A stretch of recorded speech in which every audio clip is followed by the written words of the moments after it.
So hello everyone, this is Bishit Paul and welcome back to another video. So friends, आज के इस video में हम बात करने वाले क्लास 10th के मैथ्स के एक बहुत इंटरेस्टिंग चैप्टर जिसका नाम है प्रोबेबिलिटी। गाइस, प्रोबेबिलिटी एक ऐसा चैप्टर है जो कि हर एक बच्चे को इजीली समझ आता है। इनफैक्ट जिन बच्चों को यार मैथ्स में थोड़ा दिक्कत, मैथ्स को थोड़ा डर लगता है, उनको भी यार प्रोबेबिलिटी करने के बाद मैथ्स में इंटरेस्ट आने लगता है। ये एक फैक्ट है, ठीक है। तो आप समझ सकते हो प्रोबेबिलिटी कितना एक आसान सा चैप्टर है, ठीक है। तो आज के इस वीडियो में हम इसी के बारे में जानने वाले, और बेसिकली आज के इस वीडियो में हम प्रोबेबिलिटी के बारे में एक ब्रीफ इंट्रोडक्शन जानेंगे कि प्रोबेबिलिटी क्या है, प्रोबेबिलिटी को कैसे फाइंड करते हैं, प्रोबेबिलिटी के अंदर क्या क्या स्पेशल केसेस है, ठीक है। तो वही सब आज हम जानेंगे, ठीक है। और आज हम कोई भी क्वेश्चन सॉल्व नहीं करेंगे, क्वेश्चन सॉल्व करना हम स्टार्ट करेंगे नेक्स्ट क्लास से, और हम ऐसे प्रैक्टिकली क्वेश्चन सॉल्व कराएंगे कि आप हर एक क्वेश्चन को इजीली सॉल्व कर पाओगे, ठीक है।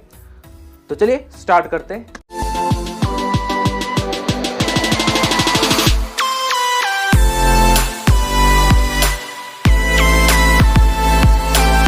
तो देखिए, किसी भी चैप्टर को पढ़ना स्टार्ट करने से पहले उस चैप्टर के नाम के बारे में जानना बहुत जरूरी है, ठीक है। तो इस चैप्टर का नाम है प्रोबेबिलिटी और हमको पढ़ना भी है प्रोबेबिलिटी के बारे में, तो ये तो एक बहुत ही अच्छी बात है, ठीक है। तो देखिए, अभी क्वेश्चन क्या आता है कि व्हाट इज प्रोबेबिलिटी, ठीक है। तो अगर मैं आपको इसका डेफिनेशन बताऊं, मैं आपको दो तरीके से समझाऊंगा, एक बुक्स के लैंग्वेज में भी समझाऊंगा और अपने लैंग्वेज में भी इजीली समझाऊंगा, ठीक है। तो अगर मैं इसका डेफिनेशन आपको बताऊं, इसका डेफिनेशन है यार, तो देखो इसका डेफिनेशन में क्या बोल रहा है कि probability is a number that reflects the chance और likelihood that a particular event will occur, ठीक है। कि प्रोबेबिलिटी एक नंबर है जो किसी भी पर्टिकुलर इवेंट की होने के चांसेस को रिफ्लेक्ट करता है, ठीक है। अब देखो यहाँ पर एक वर्ड है इवेंट, ठीक है। तो इवेंट मतलब जनरली हमको यह लगता है कि कोई भी एक स्पेशल ओकेशन है, कोई भी स्पेशल प्रोग्राम है, ठीक है। तो अब ये नहीं सोचना कि इवेंट से सिर्फ उन सब चीज़ों को यार रिप्रेजेंट कर रहा है, कि प्रोबेबिलिटी सिर्फ उन सब चीज़ों का ही होता है, ठीक है। जिस चीज़ का भी प्रोबेबिलिटी हमको निकालना है, उस चीज़ को रिप्रेजेंट करने के लिए हम ये इवेंट वर्ड यूज करते हैं, ठीक है। हाँ भाई, तो इतना तो समझ में आ गया कि प्रोबेबिलिटी एक नंबर है जो कि किसी भी पर्टिकुलर इवेंट को होने की चांसेस को रिप्रेजेंट करता है, ठीक है। लेकिन भैया अभी भी हमको ये नहीं समझ आया कि उस नंबर को निकाले कैसे, ठीक है। तो देखो मैं यहाँ पर एक स्टेटमेंट लिखता हूँ, ठीक है। क्या sun rising in the west, ठीक है। Sun rising in the west. तो देखो यार, ये तो एक इम्पॉसिबल सा चीज़ है, ठीक है ना, कि sun rising in the west, ये तो एक इम्पॉसिबल चीज़ है। अब अगर मैं पूछूं कि इसका चांस क्या है, होने के चांसेस क्या है, ठीक है। तो देखो यार, प्रोबेबिलिटी मींस यार chance, probability is a number that reflects the chance, ठीक है। तो चांस मींस यार प्रोबेबिलिटी, ठीक है, प्रोबेबिलिटी, ठीक है। अगर मैं इस स्टेटमेंट का बोलोगे तो चांस क्या है, इट मींस प्रोबेबिलिटी क्या है, तो आप बोलोगे 0%, ठीक है। प्रोबेबिलिटी का हम यार एब्सोल्यूट नंबर भी लिख सकते हैं और परसेंटेज में भी लिख सकते हैं, ठीक है। तो देखो यार, मैं बोलूँगा 0%, ठीक है। तो एब्सोल्यूट नंबर भी होगा 0, अगर इसके साथ 100 मल्टीप्लाई करोगे तो 100% 0% ही हो जाएगा, ठीक है। अब देखो यार, एक और स्टेटमेंट लिखता हूँ कि सन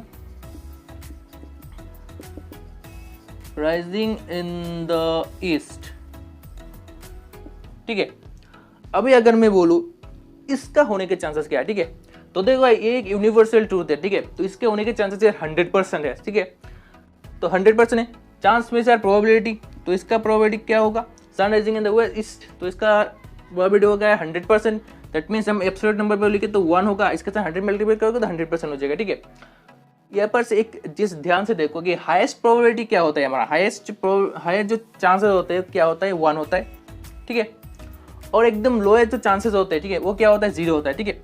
ये एक यूनिवर्सल लाई है और ये एक यूनिवर्सल ट्रूथ है, ठीक है। तो हाईएस्ट चांसेस क्या होता है, 1 होता है, और लोएस्ट चांसेस क्या होता है, 0 होता है, ठीक है। तो देखो यहाँ पर से हम एक कंक्लूजन निकाल सकते हैं कि हमारा जो प्रोबेबिलिटी होगा वो हमेशा किस चीज़ के अंदर रहेगा, कि 0 और 1 के अंदर रहेगा, ठीक है।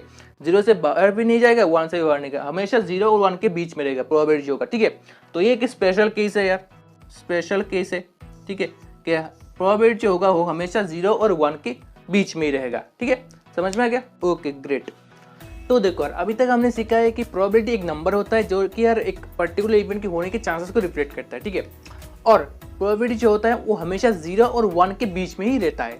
लेकिन अभी भी हम उस नंबर को कैसे फाइंड करते हैं वो अभी तक नहीं सीखा है, तो चलिए वो देखते हैं, ठीक है। तो मैं कुछ केसेस लेता हूँ, ठीक है। पहला केस ये है कि मैं और मेरे दोस्त के बीच में यार एक कॉइन टॉस हुआ, ठीक है। तो उसमें मैंने हेड चूज किया, तो उसमें मेरे जीतने के चांसेस क्या है। अब सभी लोगों को पता है कि अगर एक कॉइन को हम टॉस करें, ठीक है, कॉइन को टॉस करें तो उसमें 2 रिजल्ट आएंगे, एक हेड होगा या फिर टेल होगा, ठीक है। तो मैंने चूज किया है हेड, तो इसमें मेरे जीतने के चांसेस क्या है। तो देखो हेड आएगा या फिर टेल आएगा, तो मैं जीतूंगा या फिर वो जीतेगा, ठीक है। तो मैं 50% चांस है मेरे जीतने का और उसका भी चांस है 50% जीतने का, ठीक है। तो अगर मैं बोलूं कि मैं जीतने के चांसेस यार हाफ होगा, अब 50% कैसे होगा, इसके साथ 100 मल्टीप्लाई कर दोगे तो 50% हो जाएगा, ठीक है। तो ये गया यार फर्स्ट केस, ठीक है। अब एक और केस लेते हैं कि यार राम और श्याम 2 दोस्त है, ठीक है, दोनों मिलकर चेस कर रहे, तो उसमें राम के जीतने के चांसेस क्या है, ठीक है। या तो चेस के गेम में राम जीतेगा या फिर श्याम जीतेगा, तो राम के जीतने के चांसेस क्या है, ठीक है।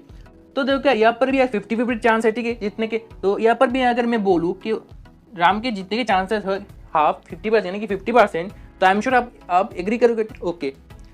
अब एक और केस लेते हैं, ठीक है।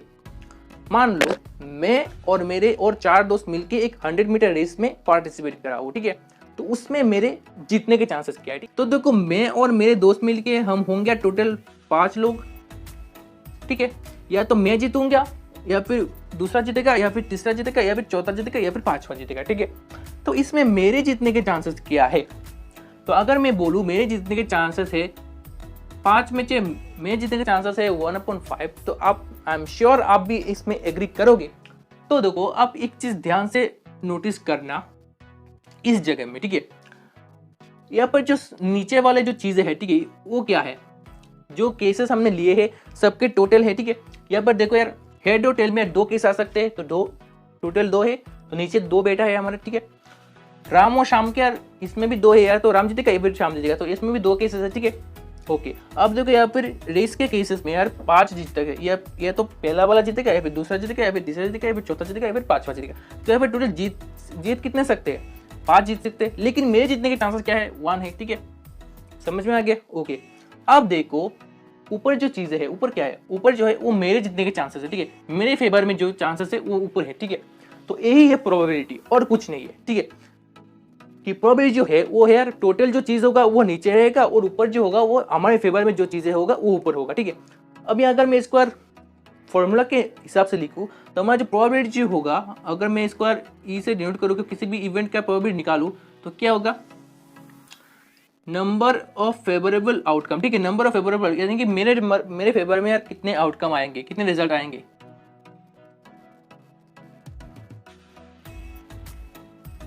और टोटल आउटकम, ठीक है। यही यार प्रोबेबिलिटी निकालने का फॉर्मूला है, ठीक है। यही से हम प्रोबेबिलिटी निकालते हैं, ठीक है।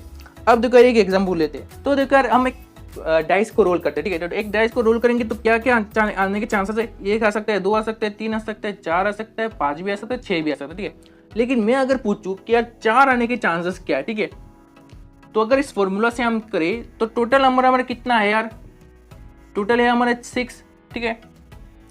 1 2 3 4 5 6, टोटल हमारे आउटकम कितने आ सकते हैं, 6 आ सकते हैं।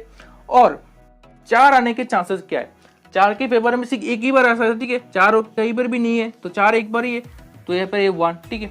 तो प्रोबेबिलिटी जो होगा 4 आने की प्रोबेबिलिटी जो होगा वो 1/6 होगा। यही इसी से हमारे प्रोबेबिलिटी को निकालते हैं, ठीक है। समझ में आ गया, ओके ग्रेट।